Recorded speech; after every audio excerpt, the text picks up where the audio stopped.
Hello friends, I'm Dr. Vivek and today I'm going to discuss S T Coleridge's criticism. S T Coleridge is a very important writer of Romantic age. The literary students of literature must know about S T Coleridge. So in this chapter, in this video, I'll be discussing the criticism of S T Coleridge, Samuel Taylor Coleridge. So let's get started. First of all, theory of imagination. We'll come to directly about the theory of imagination, in which what he says, what he thinks about imagination, difference between imagination and fancy, and this is all written in his work, Biographia Literaria. So let's begin. Wordsworth and Coleridge defined imagination in the same way for both. Fancy is combinatory and imagination is unifying. There is essential difference between Coleridge and Wordsworth. What is the difference? What he says: the creations of imagination would sublime, and those of fancy were only beautiful. This is the difference. The creations of imagination were sublime, means its imagination is more important, more you can say helpful, more creative, and those of fancy were only beautiful. Coleridge give detailed account of how fancy works in Biography Literaria.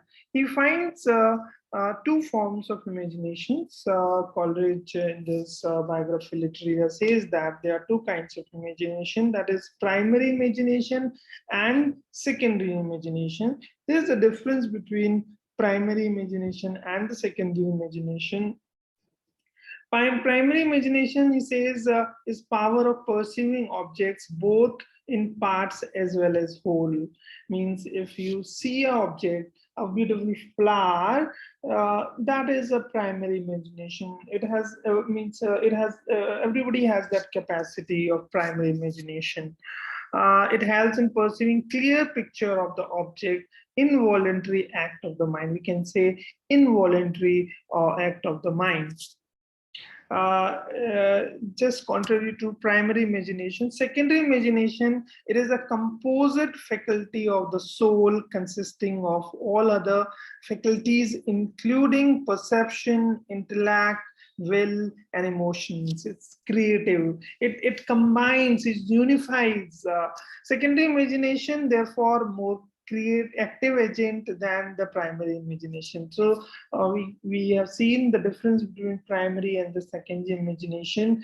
He says that primary imagination is just power of perceiving things, and secondary imagination is a creative. It creates. It consists of perception, intellect, will, emotions. It's unifying. It's more creative, we can say. What is perceived by the primary imagination, secondary imagination dissolves, diffuses, and dissipates. The three words are very important. Many times it has been asked that who said secondary imagination dissolve, diffuse, and dissipates. It's unifying. How it is unifying, that will make it clear. Dissipates in order to recreate. It is a shaping and modifying object. Secondary imagination is a shaping, to give a shape and modifying power. Secondary imagination is unifying. Unifying, it's very important. It unifies. And assemblastic. Assemblastic means power of unifying the all faculties of soul, identifies the mind with nature and nature with the mind. It becomes two. When it combines the object and imagination, it becomes one. You cannot differentiate. It unifies it. The mind, it identifies the mind with nature and nature with the mind. It becomes one. Coleridge did not regard fancy as creative. There is a difference between imagination and fancy. He says imagination is creative, and but fancy he does not. Coleridge does not uh, regard fancy as creative uh, at all. It only combines the things. It's combinatory. It combines the things into pleasing shapes instead of fusing them. There is a fusion. There is a difference between fusion and combining. So fancy is the arbitrary bringing together of things that lie remote and forming them into the unity. I make it clear. I try to make it clear this difference between imagination and fancy. At my part, I have made a difference through this example. This example in which water and sugar, when you mix water with sugar, it becomes imagination. And the when you combine different flowers to make a bouquet, that's become fancy. Means you, when you combine every object which you combine, you can see, if you combine them, if you combine two objects or three objects, if it becomes one, you cannot differentiate, as you cannot differentiate water with the sugar. If it mixes with sugar, mixes with water, you cannot differentiate, you cannot see, it becomes one. So this is the difference of imagination and fancy. I hope I am able to make it clear. The most important phenomena of the literary criticism or biography literary is this difference, only difference between imagination and fancy. Let's move further. View on poem. What is view on poem? Pleasure, not truth, is the immediate object of poetry. In biography and literary, I says that pleasure is the immediate object of poetry, not the truth. Meter, under certain conditions to it, poetry prefers it to the language of prose. In poetry, there is no stopping for readers on the way, unattracted by the parts, nor any hastening forward to the end unattracted by the parts. It is an one unbroken pleasure trip from the parts to the whole. When you read a poem, it is not a just part is good or part is giving pleasure. It is all the poem from starting first line to the last word, it will give you pleasure. For this reason, a novel or other works of prose which have pleasure as their immediate object cannot be called poetry. How they differentiate, college differentiate between poetry and the novel or other creative writings. Poetic diction, that is also important in biography literature. Coleridge gives his view on poetic diction, which is very different from Wordsworth poetic diction.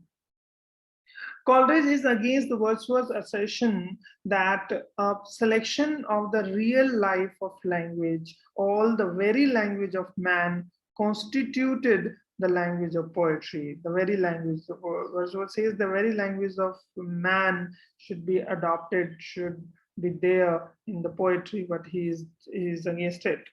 Coleridge says that he is against the idea that there is no essential difference between the language of poetry and the prose. He is against this idea. Coleridge says that each man's language varies according to the extent of his language, the activities of his faculties, and depth or quickness of his feelings. Every man's language differ on the three bases. He says, Coleridge says that on three grounds, every language of man is different. So how can you adopt the language of common man's language in poetry? He says that every man's language is differ in its individualities. Every man is individual. Second ground is common properties of his class he belongs to. Every man has common properties he or she belongs to. And on third basis, words and phrases of universal use. So the person uses different words and phrases. So this on three grounds, every man's language cannot be adopted in poetry, according to Coleridge. For language or poetry, every person's language has to be purged of its uncommon or accidental features, becomes the ordinary language of man. So when the peculiarities are omitted from the language, it attains universal appeal, and therefore is the language of poetry. There's a difference between language of prose and poetry. He makes a difference, College makes a difference between language of poetry and prose, where Wordsworth is making one. There is no difference between the language of poetry and prose, as Wordsworth said. But he is against this idea, this statement that there is a difference between language of prose and poetry. He says on the two grounds, it is different. Poetry uses different arrangement of words than prose. There's a different arrangement of words than the poetry, than the prose. In poetry, there's a different arrangement of words than prose. And second is poetry uses meter. Poetry uses meter, and meter demands a different arrangement of words. Meter, if it's using meter, it makes a different arrangement of words.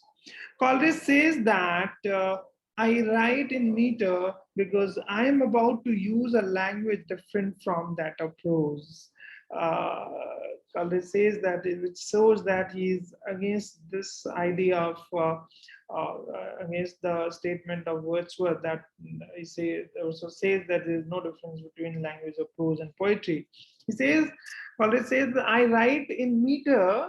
Why I'm writing a meter? Because I am about to use a language different from that of prose. That's why I'm using a meter.